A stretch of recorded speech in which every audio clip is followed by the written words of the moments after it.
Hello, नमस्कार साथियों। मैं राकेश स्वागत करता हूं आप सभी का आपके अपने यूट्यूब चैनल अभिनव टेक्निकल क्लासेज में।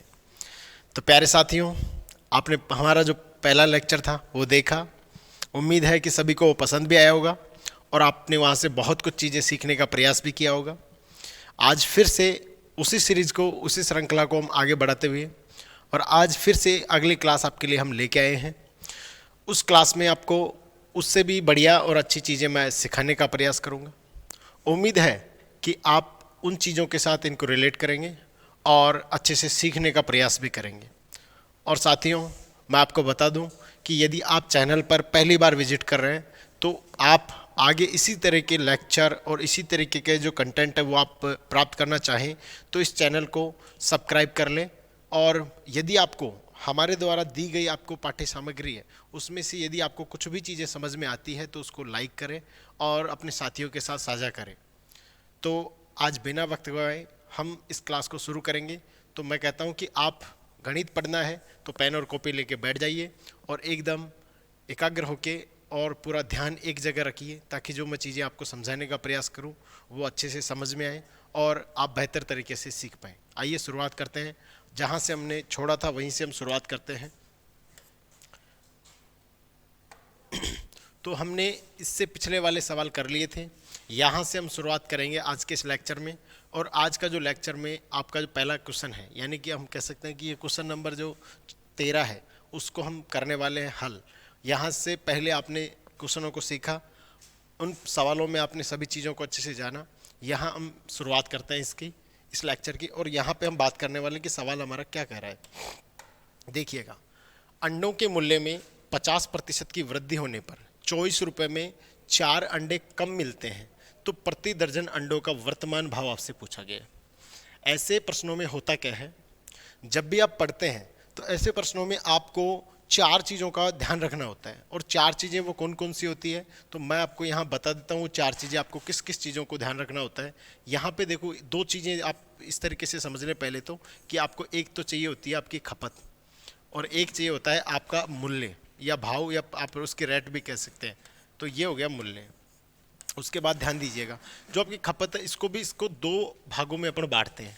अपने पास खपत 2 प्रकार की होती है, यानी कि हम कह सकते हैं कि जो हम पहले कुछ कर रहे थे काम, वो वाली खपत, और अब जो वर्तमान में हम खपत कर रहे हैं वो। यानी कह सकता हूँ कि मान लीजिए आप एक पढ़ने वाले हैं और आपने अब से पहले 4 पेन आप यूज़ करते थे।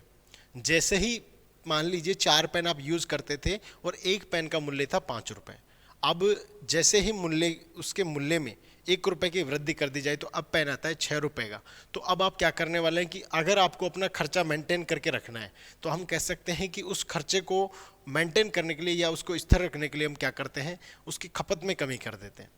तो जो भी खपत अब करते हैं उसको हम बोलते हैं वर्तमान खपत। तो 2 खपत अपने पास ध्यान रखनी होती है, एक होती है प्रारंभिक खपत और एक होती है वर्तमान खपत। तो ये 2 प्रकार की खपत आपको इन वाले प्रश्नों में ध्यान रखनी है। और सवालों में यही पूछा जाता है कि बताइए प्रारंभिक खपत क्या है, वर्तमान खपत क्या है। फिर कहता है कि आप बताइए, इसमें भी मूल्य 2 प्रकार के हैं। यदि आपने पहले जब काम कर रहे थे तो उसमें आपके 5 रुपये का एक पेन आ रहा था, इस बार 6 रुपये का आ रहा है, यानी जो प्रारंभिक आपका मूल्य था वो, और अब जो आपके मूल्य में वृद्धि या कमी हुई उसके बाद का भाव, तो हम कह सकते हैं कि ये वर्तमान हो गया। तो ये बातें आपको ध्यान रखनी कि जब भी इस तरीके के क्वेश्चन आएंगे तो आपको ये 4 बातें ध्यान रखनी है। उसमें आपसे पूछा जाएगा कि बताइए प्रारंभिक खपत क्या है, वर्तमान खपत क्या है, प्रारंभिक मूल्य क्या था, या वर्तमान मूल्य क्या था। यहाँ मैं आपको बताऊं तो ये वर्तमान भाव की बात कर रहा है इस वाले प्रश्न में। तो हम इस तरह के सवालों को किस तरीके से हल करते हैं वो हम सीखने वाले हैं। फिर मैं कहता हूँ कि आपको ज़्यादा बेहतर तरीके से और ज़्यादा बेसिक से चलना है तो एकदम फ्री जो क्लासेज है हमारे एप्लीकेशन की, वहाँ जाइए। आपके लिए ये पूरा चैप्टर है जो एकदम फ्री पढ़ाया गया है, तो वहाँ आप उससे पढ़ सकते हैं। ठीक है, हम बात करते हैं कि अब ये जो प्रश्न कह रहा है उसके अंदर ये सबसे पहले कह रहा है कि आपको 50% जो इसके भाव में या मूल्य में क्या कर दी गई है। एक बार मैं इसको सेट कर देता हूँ। हाँ जी, ये क्या कहना चाह रहा है कि उसके मूल्यों में 50% की वृद्धि कर दी गई है। ध्यान दीजिएगा, मान लीजिए कि पहले कुछ था 100 रुपये, अब उसके मूल्य में है, इस तरीके से कह सकते हैं कि 50% की वृद्धि, यानी 100 का 50% कितना होता है 50। तो अब कितना हो गया मेरे भाई 150।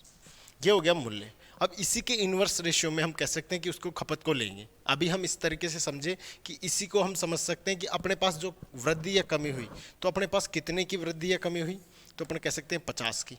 तो हम कह सकते हैं 50 को हम लिखेंगे 50/150। ये कैसे लिखते हैं और क्यों लिखते हैं, इसको आपको समझना है। तो आपको एकदम जो जीरो टाइप से लेकर के अच्छे टाइप के जो हमारे सीट के सवाल है उनसे समझना होगा, और वहाँ से नहीं समझ में आता है तो जो ऐप की फ्री क्लासेज है वहाँ से आप पढ़ सकते हैं।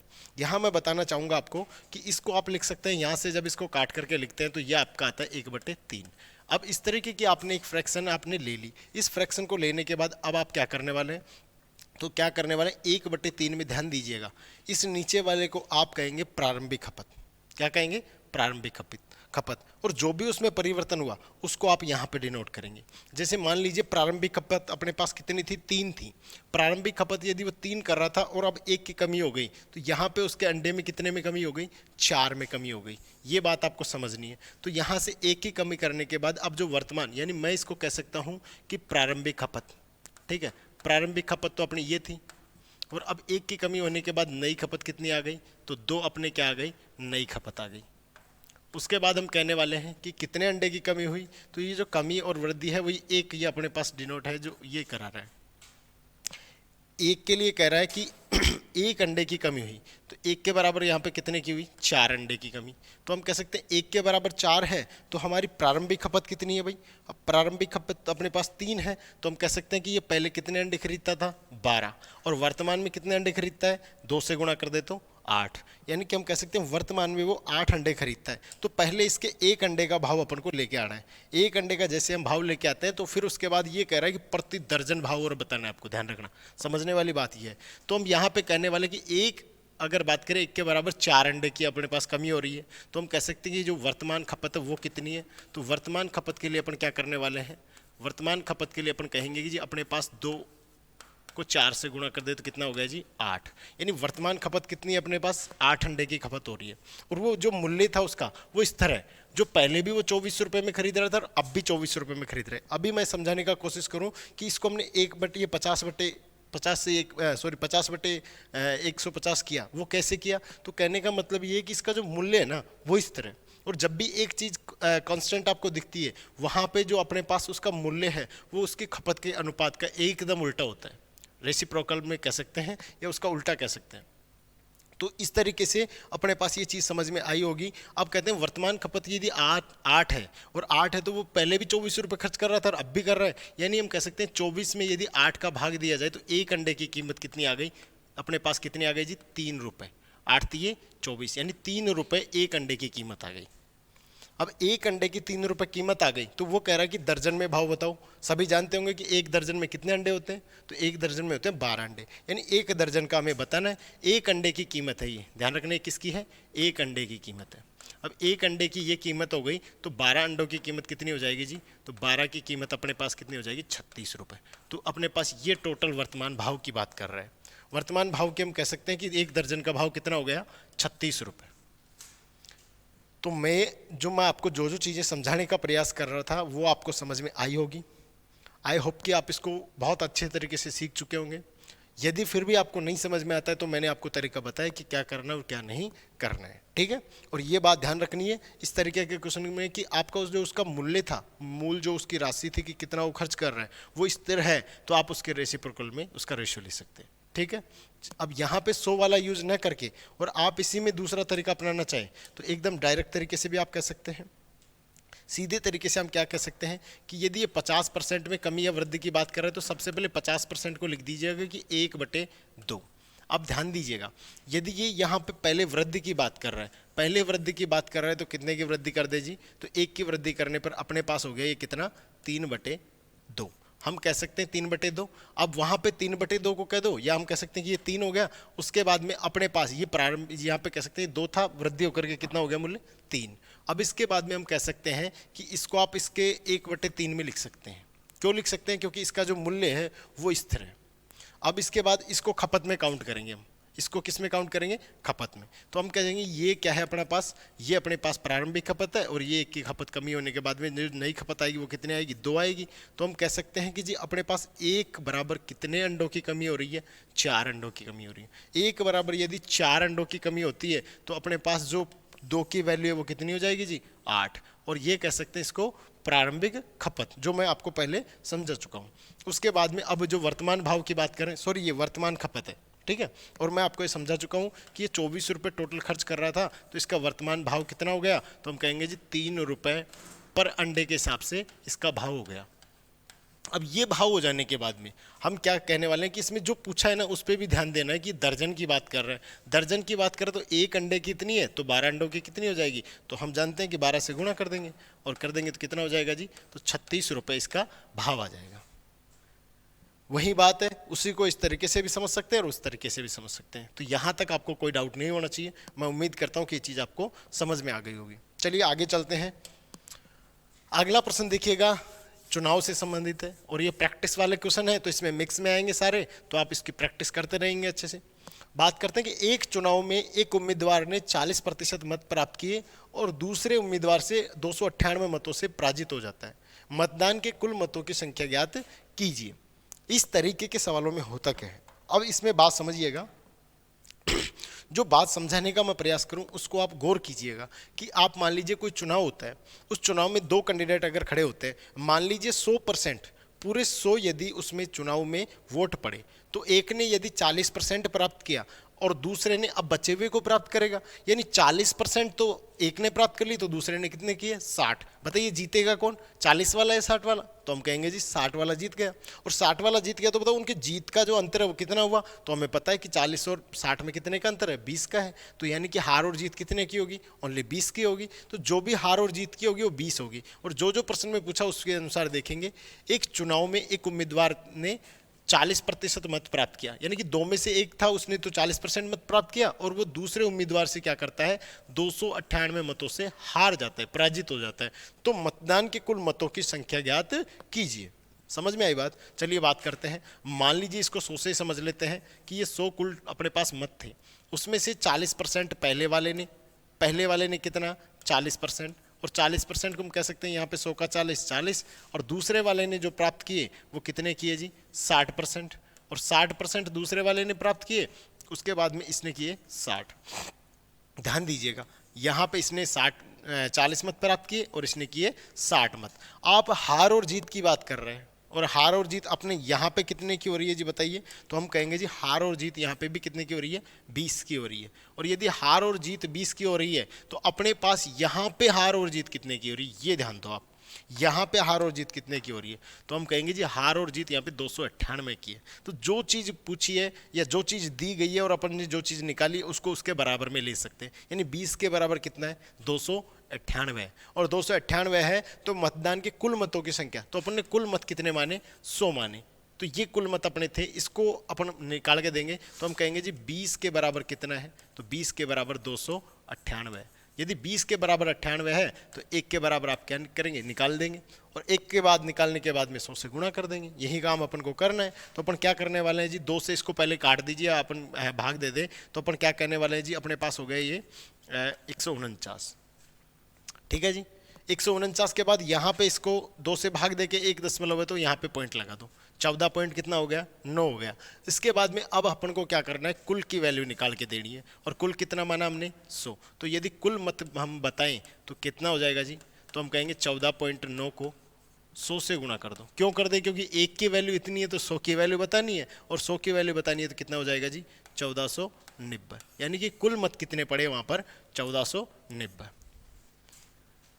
उम्मीद है कि ये जो मैं बात आपको समझाने का प्रयास कर रहा था वो भी आपको अच्छे से समझ में आया होगा, और इसको 100 से मानकर करें तो इस तरीके से हमने सवाल बना लिया होगा। अब हम बात करते हैं कि और इसको किस तरीके से कंप्लीट कर सकते हैं। तो जो अपन फ्रैक्शन मेथड पढ़ते हैं उसके बारे में बात कर लेते हैं। हम कहेंगे जी 40% है, और 40% को आपको फ्रैक्शन में लिखना आपने सीख रखा है कि हम कहते हैं जी 2/5। ठीक है, यदि हम कहते हैं कि मान लीजिए कि जो पहला था उसको 5 में से 2 मत मिले, तो अब जो जीतने वाला है उसको कितना मिला, तो हम कहेंगे जी दोनों का अंतर कितने का है, 3 का। ये इसका अंतर है और ये अंतर अपने पास 3 का है, या हम कह सकते हैं इस तरीके से कह सकते हैं कि ध्यान दीजिएगा, इसको अंतर न समझकर यूँ समझे कि अपने पास ये तो है टोटल मत, यानी कि ये कुल मत है, ठीक है, ये तो अपने पास कुल मत, और ये अपने पास जो पहले वाले को मिला, ठीक है। तो अब जो बचेगा 5 में से यदि आपको पता है कि 2 इसको मिल गया तो बचा कितना 3, और ये 3 किसको मिलने वाले हैं, दूसरे को मिलने वाला है, और दूसरे को मिलने वाला है तो हम कहेंगे जी अपने पास हार और जीत का अंतर कितने का रहा, तो हम कहेंगे जी एक को तो 3 मिला और दूसरे को 2 मिला, तो हम कहेंगे जी 3 और 2 में से कितने का अंतर आया, 3 और 2 में से 1 का अंतर आया, और ये एक है जो हार और जीत का अंतर है। ध्यान देना ये चीज समझने वाली है, हार और जीत, हार और जीत का अंतर। तो हमने ये बात सीख ली कि हार और जीत का अंतर कितने का, 1 का, और 1 के बराबर कितना दे रखा है जी, तो हम कहेंगे 1 के बराबर अपने पास 298 दे रखा है, और यहाँ पर अपने पास टोटल जो कुल मत कितने हैं 5, यहाँ पर टोटल मत कितने हैं 5, तो इसको 5 से और गुणा कर दीजिए, तो 298 को अपन 5 से गुणा करें तो अपने पास इसको गुणा करने के बाद वहीं अपना 1490 आता है। ध्यान दे लीजिएगा, और जिस तरीके से जो जो चीज़ें समझनी है वो समझ लीजिएगा, तो इस तरीके से अपने पास 1490 आ जाएगा।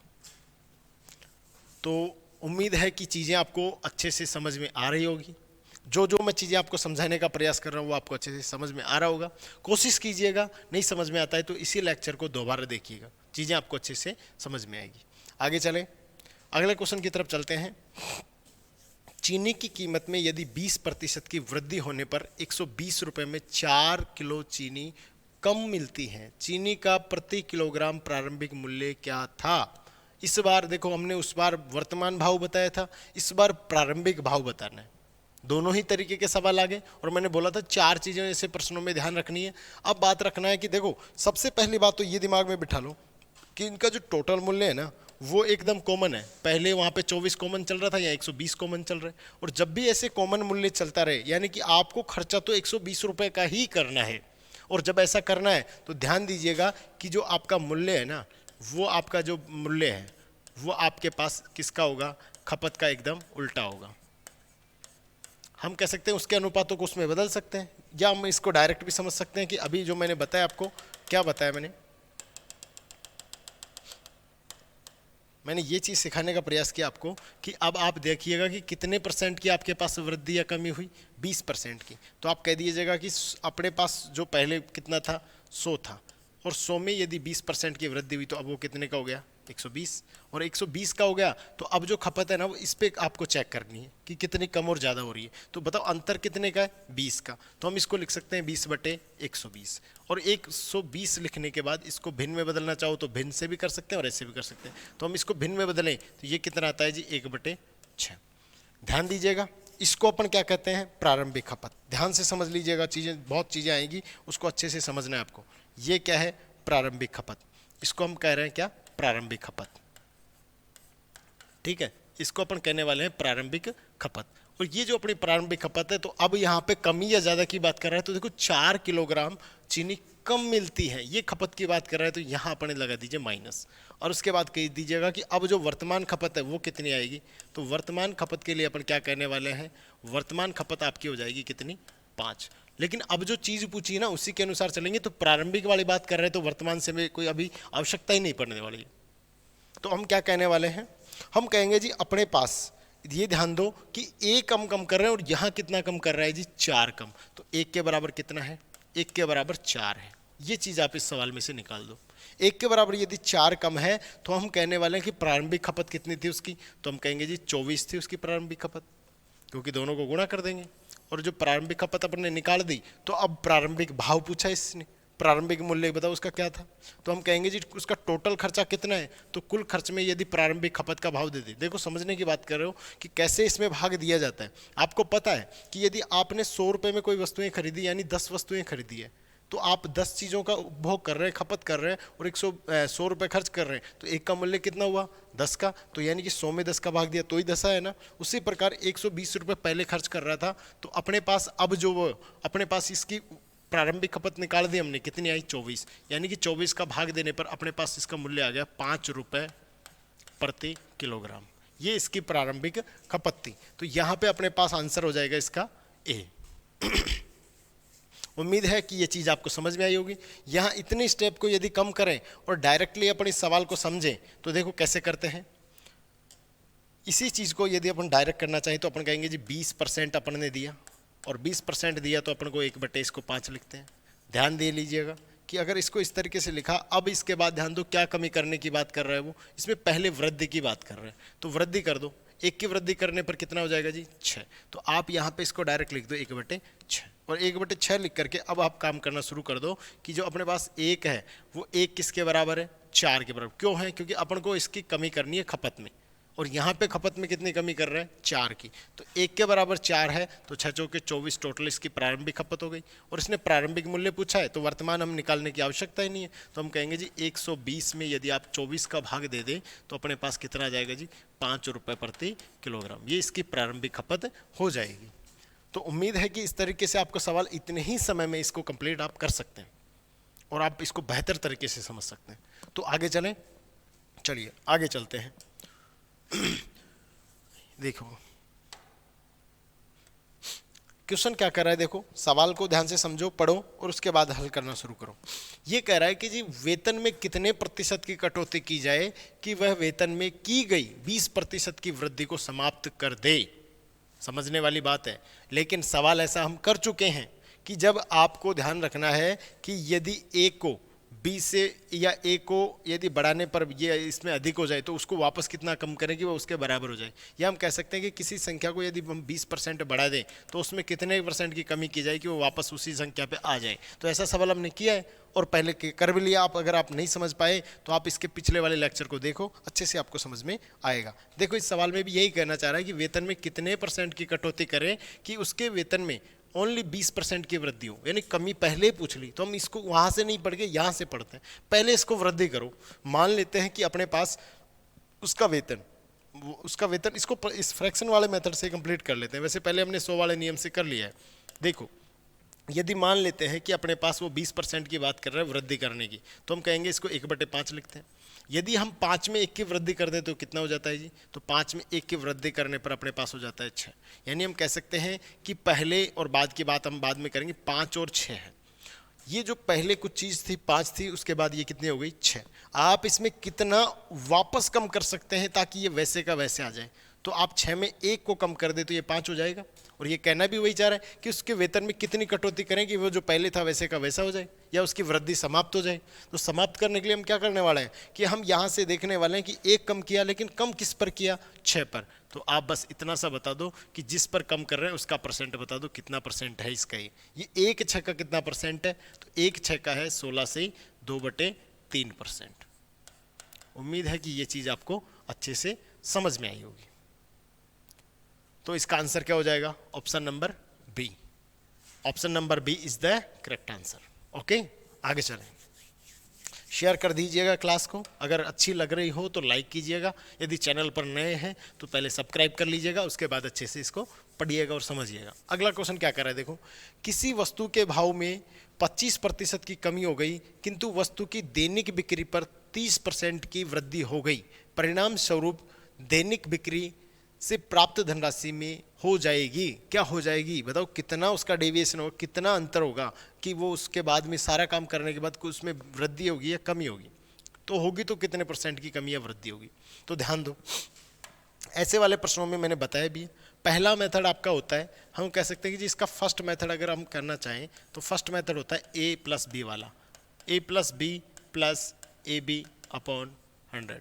इस वाले से कर सकते हैं। और मैंने कहा था कि यदि वृद्धि की बात करें तो वहाँ पे प्लस के चिन्ह को लीजिए, अगर कमी की बात करें तो वहाँ माइनस के चिन्ह को लीजिए और उसको हल कीजिए। तो पहले मेथड को समझिए, उसके बाद मैं इसको और भी इसके मेथड जो बनते हैं वो मैं आपको सिखाऊंगा। तो अपन कहते हैं कि जी अपने पास ये 25% की कमी की बात कर रहा है, यानी पहले कमी की बात कर रहा है तो उसको ए मान लेते हैं। तो ये कर रहा है जी कमी कर दो, इसको पहले क्या कर देंगे कमी। और कमी कितने की हो गई जी, कमी हो गई 25 की। 25% की मान लेते हैं कमी कर दी। उसके बाद में फिर वृद्धि की बात कर रहे हैं बिक्री में, तो 30% की बिक्री की वृद्धि कर दो और 30% की अगर वृद्धि कर दे, उसके बाद में अपन को पता है कि यहाँ पे क्या चिन्ह आने वाला है। तो यहाँ पे आपको पता है कि ए और बी का जब भी गुणा होता है, तो ए और बी का जब भी गुणा होने के बाद में अपने पास माइनस और प्लस का गुणा करना होगा। तो माइनस और प्लस का गुणा करेंगे तो क्या आएगा, माइनस, यानी चिन्ह क्या आएगा यहाँ पर, माइनस। उसके बाद में आपको 25 का गुणा किससे करना है, 30 से करना है, और 25 का गुणा 30 से करके 100 से आपको भाग देना है। तो हम कहेंगे जी अपने पास इसमें से ये तो घटेगा, तो कितना बचेगा, 5%। कितना बचेगा, 5 प्लस के ये 5% बच गए। उसके बाद में माइनस का चिन्ह था, आप यहाँ से करेंगे 0 से 0 काट दो, 25 थी 75 में 1 दशमलव लगा देते हैं तो कितना आता है, 7.5%।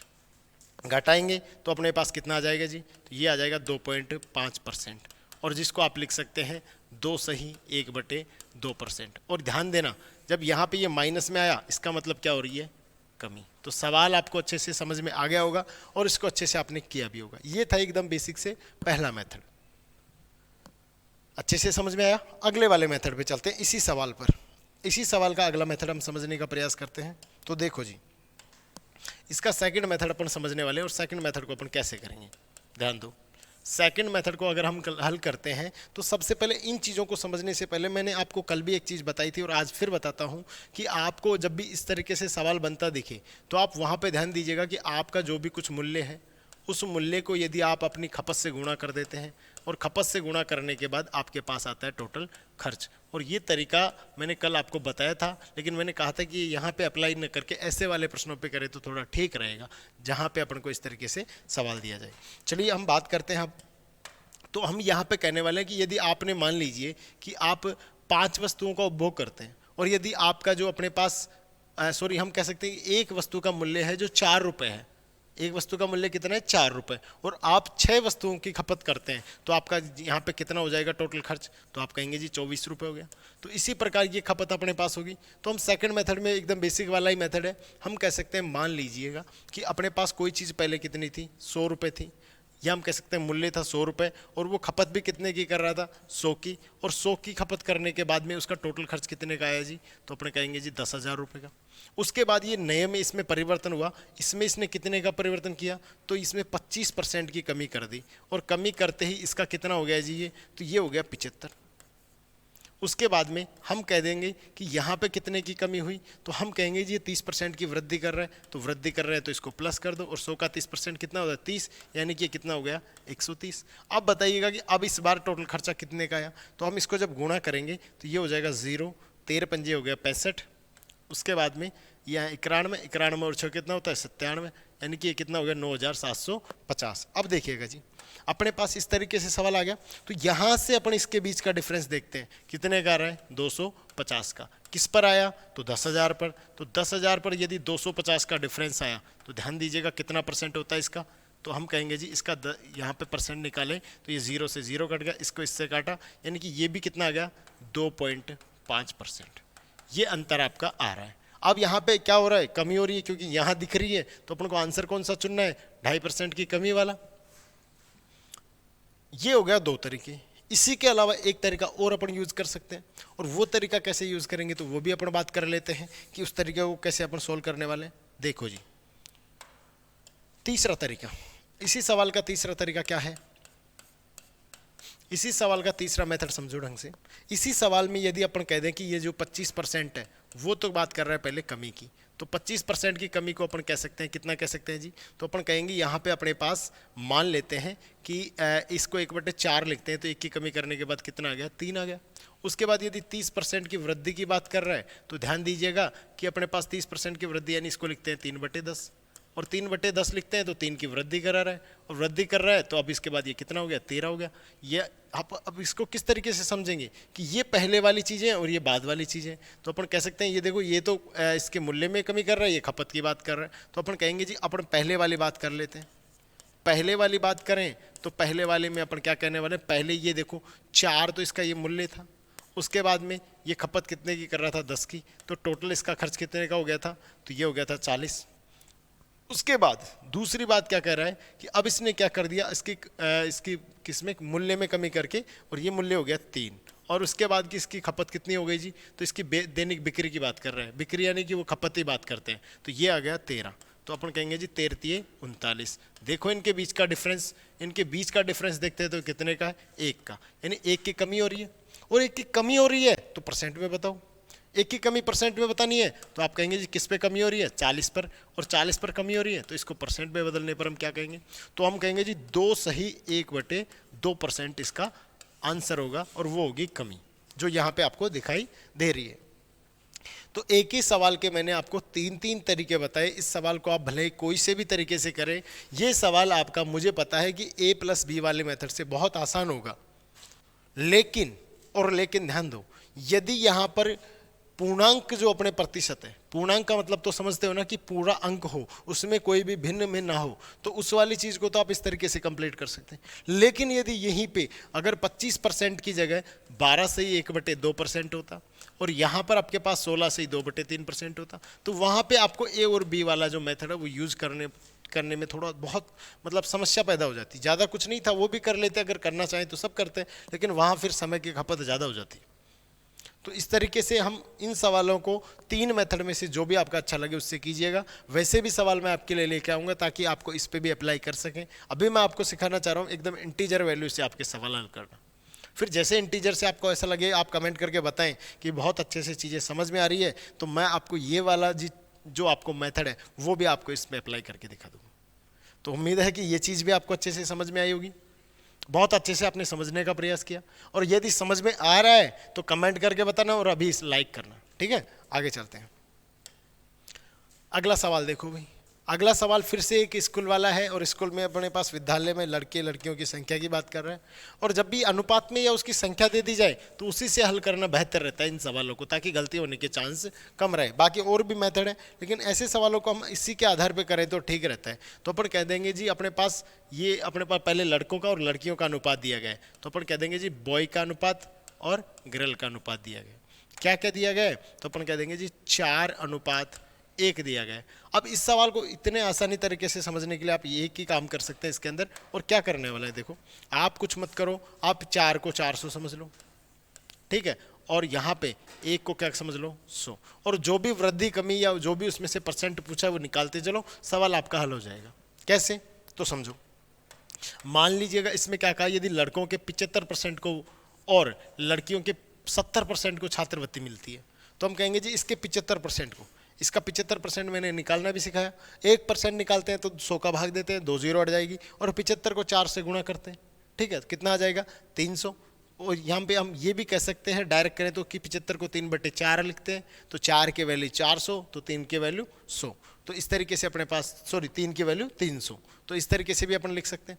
उसके बाद अपन यहाँ बात करने वाले हैं, यहाँ हम बात करने वाले हैं, और इस वाले सवाल में हम क्या करेंगे, सवाल क्या इसमें जो पूछा है वही कहेंगे कि अपने पास कितना बोल रहा है 70%, तो यदि इसका 70% अपन निकाल के दें तो कितना हो जाएगा जी, तो अपने पास इसका 70% हो जाएगा 70।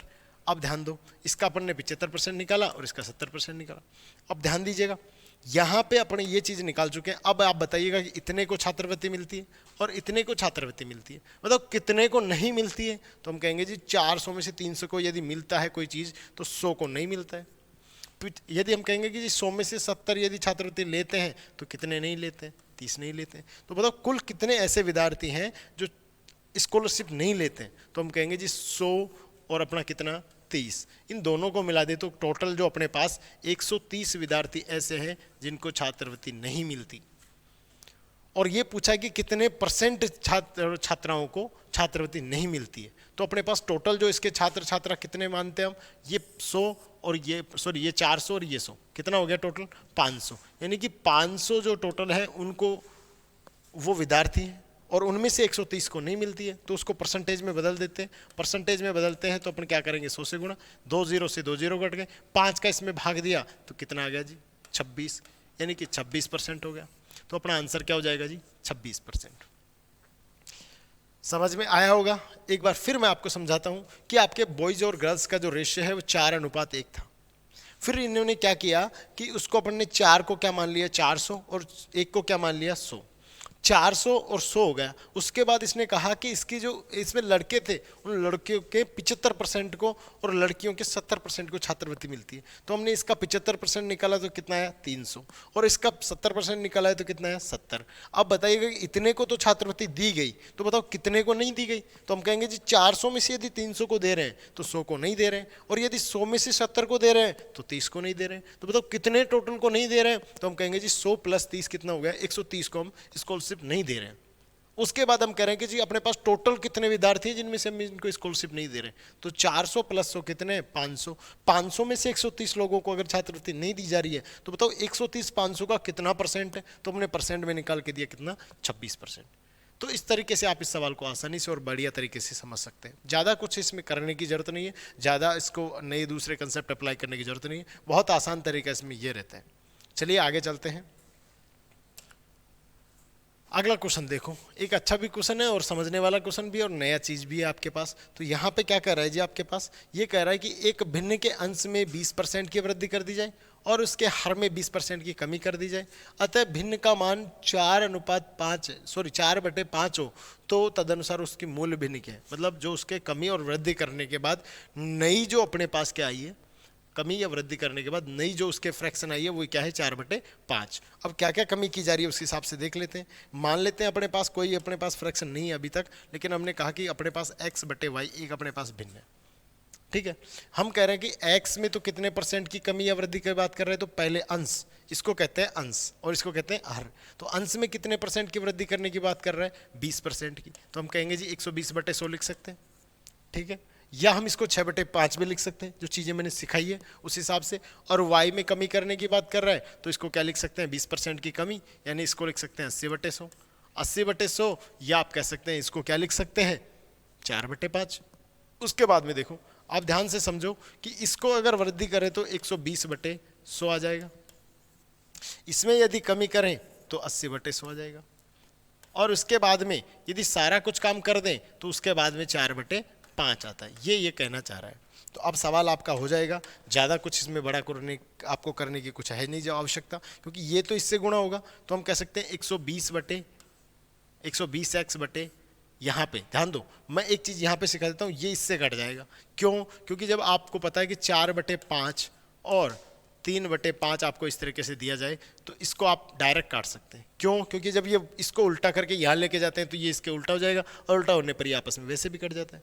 तो इस तरीके से अपन को इसको डायरेक्ट समझाने का प्रयास कर रहा हूँ। उसके बाद में नीचे अपने पास क्या आ जाएगा जी, तो अपने पास 80y आ जाएगा। उसके बाद बराबर में अपने पास क्या है 4/5। ध्यान दो 4/5 है तो इधर से अब इसको भी काट लेते हैं, थोड़ा सा इसको और सरल कर लेते हैं। तो अपने पास यहाँ पे तो क्या आ जाएगा जी, तो अपने पास इसको काटने पर अपने पास देखो 20, यहाँ पे 40 से काट दो, 40 दिए 120 और 40 दूनी ये। उसके बाद ध्यान दो कि अपने पास x और y तो अपनी जगह है, इन दोनों का यदि इधर लेके आते हैं तो गुणा इसमें उल्टा होगा। समझने की बात है, नहीं है तो इधर समझ लो 2 को 4 से गुणा कर दो और इसको इससे गुणा कर दो, यानी जो x/y थी अपने पास वो कितनी हो गई, तो 2 का गुणा 4 से किया तो कितना हो गया 8, और 3 का गुणा 5 से किया तो कितना हो गया जी 15। तो अपने पास ये अपने पास मूल भिन्न कितनी थी 8/15। ये x वाले मेथड से है, इस तरीके से है। आप इसको और भी थोड़ा सरल करना चाहें तो क्या कर सकते हैं इसमें, इसको सरल करने के लिए अपन को इस तरीके से कुछ ही नहीं करना। ध्यान दो, आप कह दो जी x/y तो मान लो एक बार के लिए अपने पास है, और यदि आपने पास 20% की वृद्धि की तो 20% की वृद्धि यानी 20% को क्या लिखते हैं 1/5। तो हम इसको वृद्धि करने के बाद क्या लिख सकते हैं 6/5। उसके बाद में अपने पास यहाँ पे अपन को इसको कमी करने के बाद क्या लिख सकते हैं 4/5। और ध्यान दो इधर 4/5 अपने पास ये जो है ही रिजल्ट, इसकी जो रिजल्ट फ्रैक्शन है वो यही है। तो अपने पास ये 5 से तो 5 कट गया। उसके बाद में इसको भी काट लेते हैं, ये कितने बार कट गया 2 से 3 बार, और ये 2 बार। बस इसको डायरेक्ट यहाँ से इधर गुणा कर दो तो x/y बराबर वहीं अपने पास 8/15 हो जाएगा। थोड़ा सा जितना आप स्टेप डाउन करोगे उतना ही आप टाइम बचाओगे और उतना ही आप इसको आसानी से कर पाओगे। तो यहाँ तक आपको चीज़ें समझ में आ गई होगी। उम्मीद है कि आप इसको बेहतर तरीके से समझ भी चुके होंगे। और भी इसके तरीके होते हैं और वो मैंने आपको सिखाए हैं और भी सिखाऊंगा, तो आपको इसको सीखना है। अभी आप इसको इस तरीके से कंप्लीट करना है, ठीक है। उसके बाद मैं आपको ऐसे ही सवालों पे डायरेक्ट फ्रैक्शन से कैसे आपको भिन्न वाली चीज़ों को सीखना है वो भी मैं आपको सिखा दूंगा। चलिए आगे चलते हैं। देखिएगा, अगर आपको मान लीजिए इसी को यदि आप कहें कि और भी सीधे तरीके से कैसे समझ सकते हैं, तो सीधे तरीके से समझने के लिए आपको यही काम करना है कि यदि 20% को आपको फ्रैक्शन में दिया गया और वृद्धि करने की बात की गई है तो 1/5, तो इसको वृद्धि करने के बाद क्या आ जाएगा जी 6/5। उसी प्रकार यदि आपके पास 20% की कमी कर रहा है तो उसको 1/5 लिखा, 1 की कमी करने के बाद क्या आ जाएगा जी 4/5। तो हम करेंगे अंश और हर की बात कर रहा है, अंश में ये वृद्धि हो रही है, इसमें ये हो रही है, और इसके बाद सारा कुछ करने के बाद में अपने पास जो रिजल्ट आ रहा है वो कितना आ रहा है 4/5। उसके बाद अपन को कुछ नहीं करना, यहाँ से ये कट ही रहा है, उसके बाद में इसको फिर काटें तो वही अपने पास 3/2 आ रहा है, इसको इससे गुणा कर दो और इसको इससे गुणा कर दो, वही तो काम कर रहे हैं, कोई काम नया नहीं है, लेकिन वहाँ मैंने इसके एक्स और वाई लिखा इसलिए ताकि आपको अच्छे से समझ भी आ जाए। चलिए आगे चलते हैं, ध्यान दीजिए, बहुत आसान सवाल है, बहुत आसान सवाल है और कर चुके हैं इससे सबसे पहले 2 सवाल कर चुके हैं जिनमें आपको वो वाले कंसेप्ट में सिखा चुका हूँ जो सिखाने का प्रयास करता हूँ। यहाँ भी कुछ नहीं करना, लाइन की जो इसकी लैंग्वेज है वो इतनी लंबी दी है ताकि आप इसको पढ़ करके छोड़ सको, लेकिन ये कुछ नहीं करा, किसी वस्तु पर सरकारी शुल्क की दर की वर्तमान से 40% कम कर दी जाए तो उस वस्तु की खपत में कितने प्रतिशत की वृद्धि की जाए होगी ताकि उससे होने वाली आय अपरिवर्तित रहे, मतलब उसके जो मूल राशि थी उसको बदलना ही नहीं है अपन को। तो अपन काम क्या करने वाले हैं, 40% को लिखो, 40% को लिखो कितना 2/5। आपको जो भी बात बोली उसको ध्यान से समझो, क्या बोल रहा है कि आप कमी कर दो, 40% की कमी यानी 5 में 2 की कमी कर दें तो अपने पास कितना आएगा जी 5 में 2 की कमी करते अपने पास आ गया 3, और 5 में यदि 2 की कमी करने के बाद 3 आता है तो अपने पास कहते हैं 3, और अब ये कमी करने के बाद अपने पास ये कितना हो गया 5, तो ये इसका कितना परसेंट है, या तो इस तरीके से समझ लो तो भी अपन डायरेक्ट इसमें आगे हल कर सकते हैं, ठीक है, नहीं तो अपन को इस तरीके से समझो, ध्यान से समझोगे मैं क्या कहना चाह रहा हूँ। मान लेते हैं 5 में 2 की कमी की, तो अब अगर 5 की में यदि 2 की कमी करें तो कितना आ गया 3, यानी 5 से कितना हो गया वो 3 हो गया। अब आपको कह रहा है कि आप इसमें वापस से कितना वृद्धि कर दे ताकि उसके जो आय है उसमें कोई परिवर्तन ना हो, तो हम कहेंगे जी 3 में कितने की वृद्धि करनी है आपको ताकि वैसे का वैसा 5 का 5 हो जाए, तो हम कहेंगे जी 2 की वृद्धि करनी है, और 2 की वृद्धि करनी है तो करनी किस पे है 3 पे। तो बताओ ये 2 तो 3 में वृद्धि करने के बाद 5 हो जाता है, लेकिन 2 3 का कितना परसेंट है, तो हम कहेंगे जी बस अपन को कुछ नहीं करना, आ गया अपना आंसर 2/3, और 2/3 को क्या लिखते हैं 2/3 को 66 से ही 2/3 लिखते हैं, क्या लिखते हैं 66 से ही 2/3%। कैसे लिखते हैं कल भी बताया, फिर बता दूंगा, अगर आपको समझ में नहीं आए तो कमेंट करके बताना, मैं आपको ये चीज़ फिर से बता दूंगा। हो गए सवाल अच्छे से आपको समझ में भी आया होगा। तो अब है जो आप यहाँ तो कर ही चुके हैं, बाकी है जो आज इतने सवालों को तो आपको कंप्लीट करना ही करना है, उसके बाद बचे हुए सवालों को मैं फिर से लेके आऊँगा और बहुत अच्छे तरीके से मैं आपको समझाने का प्रयास करूँगा, कोशिश करूँगा कि आपको वो बेहतर कंसेप्ट मैं दे सकूँ जो आप सीखने में असमर्थ है या आपको दिक्कत आती है, और आपके इन सवालों को करने के बाद आपकी चीज़ें भी क्लियर होगी। बेसिक से पढ़ना है, फिर से मैं कह रहा हूँ कि मैं आपसे कोई भी चार्ज नहीं ले रहा, बस आप प्ले स्टोर से जा करके अभिनव क्लासेस के नाम से एप्लीकेशन डाउनलोड कर लें, वहाँ मैं उस में से आपको फ्री पढ़ाऊँगा परसेंटेज पूरा, उसकी सीट मैंने आपसे पहले दे दी है ऐप में, और ये इसकी सारी चीज़ें मैं कंप्लीट करवाऊँगा, पूरा थ्योरी करवाऊँगा, उसके बाद क्वेश्चन करवाऊँगा, और ये सारे कंसेप्ट आपके क्लियर हो जाएंगे। और जैसे आपके क्लियर होते हैं फिर आप रेलवे के एग्जाम में बैठिएगा, आपका कोई भी क्वेश्चन आपसे गलत नहीं होगा, बहुत अच्छे से आप इसको कर पाएंगे। तो मैं उम्मीद करता हूँ कि यहाँ तक की चीज़ें आपको समझ में आई होगी। अगर आपको सारी चीज़ें समझ में आए तो चैनल को लाइक कीजिएगा, शेयर कीजिएगा, और आप नए हैं तो सब्सक्राइब कीजिएगा। आज के लिए इतना ही, धन्यवाद।